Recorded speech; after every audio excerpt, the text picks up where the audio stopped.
Depending on their perspective, some kids might have the Monday blahs today as another Fort Wayne school district starts a new school year this morning. News Channel 15's Chris Hopper is live this morning at Homestead High School to preview day one for Southwest Allen County Schools. Good morning, Chris. They don't have the blahs, do they? Well, I'm sure they're not real happy about heading back to school this morning, Tara. And unfortunately, we have to talk about something else that's not necessarily all that positive, and that's, of course, budget cuts, something we've continued to talk about for school districts across the state. The governor's $300 million cut last year really put school districts in a bind. They had to cut teachers, close school buildings, and Southwest Allen County Schools is no different. They had to make cuts of their own, and their superintendent is once again thinking about cuts this year, as many school districts across the state are expecting the governor to make another cut to education this year. I had a chance to talk to Dr. Steve Yeager about what he'll do if the district has to make more cuts. Here's what he had to say.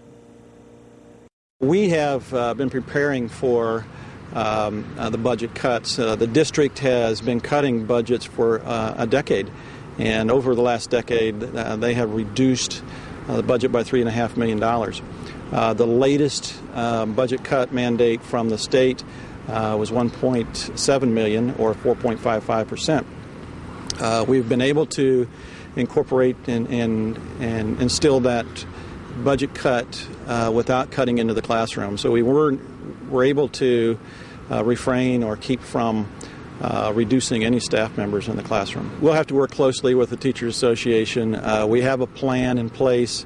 And we're trying to revisit that plan. That plan does talk about some salary reductions and benefit reductions, some furlough days for some folks. But we also think we have, after reviewing that over the summer, we think there's a way that we can get through maybe without as much reduction, if any at all.